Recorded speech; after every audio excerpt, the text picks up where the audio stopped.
پھر کوئی بات کسی نے پوچھنی ہے تو بتائیں آپ. پہلی بات قرآن میں سورۃ ملک میں اللہ تعالیٰ فرماتا ہے اللہ ذی خلق السبع سماوات طباقا. تو یہ جو 7 حصے ہیں آسمان کے وہ کس قسم کے ہیں؟ کیونکہ ظاہری سائنس سے تو ایسی کوئی چیز نظر نہیں آ رہی. میں نے اس کے متعلق تفصیل سے پہلے بھی روشنی ڈالی تھی. سوال ان کا یہ ہے کہ قرآن کریم میں سورۃ ملک میں صرف نہیں کئی جگہ ذکر آتا ہے. قرآن کریم میں تو متعدد مرتبہ 7 آسمانوں کا ذکر آیا ہے. اس لیے صرف سورۃ ملک کو قرآن کی وہاں پہ چنا کہ 7 کا جو ذکر ہے اس کا ظاہری طور پر سائنس سے تو کوئی ثبوت نہیں ملتا کہ 7 آسمان ہوں. میں نے اس سلسلے میں پہلے بھی تفصیل سے بیان کیا تھا, آپ کے لیے دوبارہ بیان کر دیتا ہوں کہ 7 کا جو عدد ہے عربی میں یہ تکمیل کے لیے استعمال ہوتا ہے, ایک سرکل کمپلیٹ ہو جائے. اسی لیے 7 دن میں زمین آسمان کی پیدائش کا ذکر ملتا ہے, اور ہفتے میں 7 دن ہوتے ہیں جو ختم ہونے کے بعد وہیں ٹھہر نہیں جاتا پھر زمین آسمان کا وقت, کیونکہ آگے چل پڑتا ہے پھر 7 سرکلز مراد ہیں. تو 7 سورہ فاتحہ کی بھی 7 آیات ہیں, جس کا مطلب ہے تکمیل مضامین ہو گئی ہے. اس میں تو 7 کا عدد ایک مکمل حصہ ہے جس میں جاری دور کے معنی ہیں. تو خدا تعالیٰ نے یہ نہیں فرمایا کہ میں 7 آسمان پیدا کی, بلکہ یہ بھی فرمایا کہ ہم اور بھی پیدا کرتے چلے جاتے ہیں. وہ اندارا منہ سے ہوں, ہم تو زمین و آسمان میں وسعت پیدا کرتے چلے جاتے ہیں. تو اگر 7 ہی تھے تو اب تو عدد کہیں پہنچ چکا ہوگا, اور اگر یہ سلسلہ شروع سے عدد سے شمار کیے جائے تو بے حساب 7 بن جاتے ہیں. اس لیے 7 کا معنی یہ عدد نہیں ہے جو ہمارا عدد ہے, بلکہ اس کا معنی صرف تکمیل اور دور کی تکمیل مراد ہے, ایک مکمل دور. تبھی 7,000 سال آدم کا ذکر آتا ہے. 7 کا لفظ ایک سے زائد جگہ پایا جاتا ہے. اس میں بھی بائبل میں بھی نیو ٹیسٹمنٹ میں پیشگوئی تھی کہ وہ جو 7 آوازیں سنی, اور سورہ فاتحہ کا ذکر اس میں ملتا ہے. کتاب کھولی بھی بند تھی, وہاں بھی 7 کا عدد دہرایا گیا ہے. تو یہ ایک اصطلاح ہے مذہبی. سوال یہ ہے جی کہ میں نے وہ ایگزیکٹ عبارت مجھے یاد نہیں ہے, مسلم صاحب کی کتابوں میں ذکر ہے غالباً کہ بعض نبیوں کے بارے میں کچھ کو پہلے آسمان کا دیکھا, کچھ کو دوسروں کا دیکھا. یہ آسمان سے مراد تو ہم وہ ظاہری آسمان ہی لیتے ہی نہیں ہو نا. جب ہم آسمان کی بات کرتے ہیں مذہبی اصطلاح میں, تو پھر یہ آسمان جو آپ کو نظر آتا ہے یہ تو کچھ بھی نہ رہا, یہ تو ہے ہی نہیں. ہاں, یہ اس کے معنی میں ہے ہی نہیں.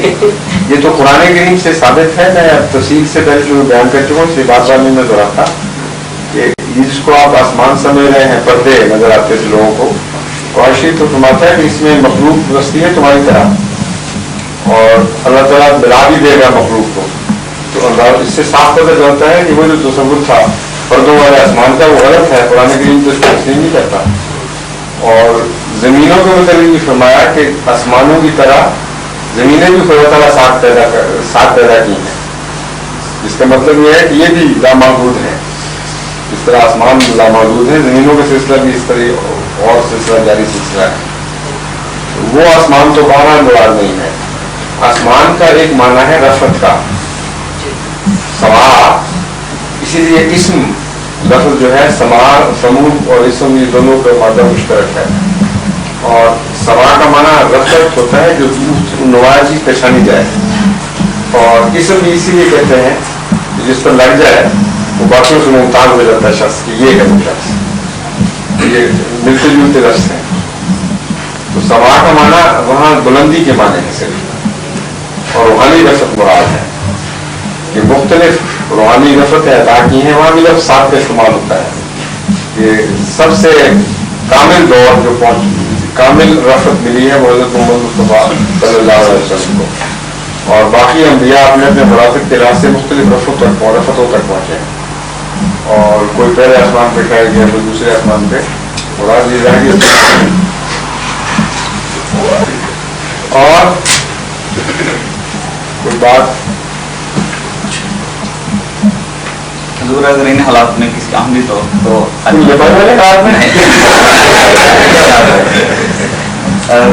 دوسری دوست آپ ہی سامنے آئے پہلے حالات بتائیں جماعت میں جو حالات پاکستان میں گزر گئے یہ مراد ہے حالات میں کہ جب دنیا میں احمدیت کی تعداد دوسرے مسلمانوں کی نسبت کم ہے. ٹھیک ہے. تو حضور اگر اللہ تعالیٰ کسی احمدی دوست کو حج کی سعادت نصیب فرمائے تو سعودی عرب میں تو احمدی نہیں نماز نہیں پڑھائیں تو کیا وہ نماز احمدی دوست اکیلے پڑھ سکتے ہیں یا دونوں پڑھنی چاہیے اس کو اکیلے؟ تو حضور وہ جو امام صاحب ہیں وہ تو احمدی نہیں نا اکیلے میں امام صاحب ہوتا ہی کوئی نہیں تو آرام سے کیا اکیلے نماز پڑھنی سے میں کہا ہاں اکیلا پڑھے امام صاحب کیا گیا بیچ میں؟ نہیں حضور وہ بات یہ ہے کہ وہ امام صاحب پیچھے نماز نہیں پڑھنی چاہیے. نہیں پڑھنی چاہیے. بس یہی سوال یہ ہے امامت کا مسئلہ ہی لوگ نہیں سمجھتے. امام جو ہے وہ تو ایک صرف تمثیلی امام ہوتا ہے. اصل امام ہے حضرت محمد مصطفیٰ صلی اللہ علیہ وسلم جو خدا کا مقرر کردہ امام ہے وہی امام ہے. باقی تو یہ تیمم ہے سارے امام. اس لیے جو اصل امام کو نہیں مانتا اس کے پیچھے نماز کس طرح ہو سکتی ہے؟ اس طرح مسئلہ سمجھنا چاہیے.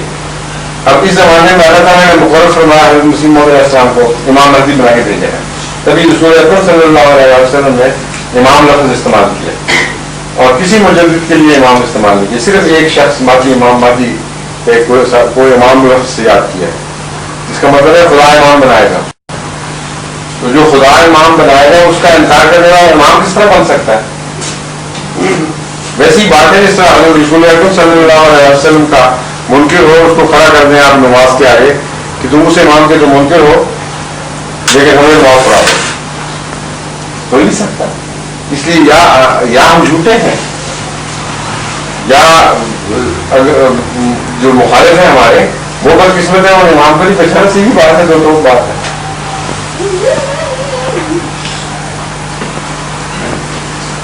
اگر نماز پڑھ لیں تو دروازہ بند ہو باہر سے آپ بٹھائے تو نماز میں اگر ڈسٹربنس ہو رہی ہو تو جا کر دروازہ کھول کے واپس آ کے اسی طرح نماز شروع کر سکتے ہیں.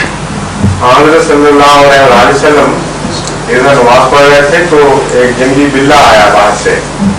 اس نے ڈسٹرب کیا تو آپ نے پہلے باہر جا کے اس کو بند کیا یا اس سے پیچھا چھڑایا اور اس کے بعد پھر نماز شروع کر دی. اس کو مختلف رنگ میں حدیث میں ذکر کیا گیا ہے. بعض لوگ کہتے ہیں جن آیا تھا مگر واقعہ یہ ہے کہ جنگلی جانور تھا جس سے قرارت حاصل فرما کر پھر آپ نے دوبارہ نماز شروع کی. نماز میں توجہ رکھنا ضروری ہوتا ہے. اسی لیے حضرت صلی اللہ علیہ وسلم نے بعض دفعہ بچے کے رونے پر نماز چھوٹی کر دی. توجہ بہت اہمیت رکھتی ہے. اگر دروازہ کھٹک رہا ہو اور اکیلا آدمی نماز پڑھ رہا ہو تو بجائے اس کے کہ دروازہ کھٹکتا رہے اور اس کی نماز ہی نہ پڑھی جائے اس کو چاہیے دروازہ کھولے اور واپس آ کے پھر نماز شروع کر دیں. اور اگر شروع کی ہوئی ہے تو یہ بھی ہو سکتا ہے کہ دوبارہ شروع کر دیں. اگر زیادہ آدمی ہو تو پھر کیا اگر زیادہ آدمی دروازے بند کر کے کیوں پڑھتے ہیں نمازیں؟ بعض کا کھول کے پڑھیں ہو جاتا ہے. بعض کا کوئی ایسا واقعہ ہے ایسے واقعے میں آتا ہی کام ہے آدمی نظر ہی آتا ہے. ہمارے ساتھ ایسے ہوا نہیں کہ کیا وہ آدمی باہر سے کھٹکھاتا رہا. کہاں ہوا؟ پیرس وہ جگہ تھی جہاں ہم نماز جمعہ پڑھتے تھے. اچھا. تو کسی نے اچانک بند کر دیا دروازہ. تو وہ باہر سے کھٹکھاتا رہا لیکن اس وقت نہیں اس کو جانا چاہیے تھا کسی کو. آپ کا جمعہ بھی خراب ہوا اور وہ بھی شاید جمعہ پڑھنے آیا وہ اس بیچارے کے جمعہ بھی معلومی ہوگی اس کو. قبل از وقت کسی ایپ کو مقرر کیا جا سکتا ہے کہ اس صورت میں تم کھول سکتے ہو. اگر کوئی شاید ہے مقرر کرنے سے اگر مقرر کر رہا ہے پھر دوبارہ کھلا رکھتے ہیں اور ڈیوٹی میں آنے کسی کی جی ایسی صورت ہو کہ دوبارہ بند کرنا ضروری ہو چوری کے خطرے سے کسی وجہ سے پھر ایک آدمی ڈیوٹی رکھ سکتی ہے.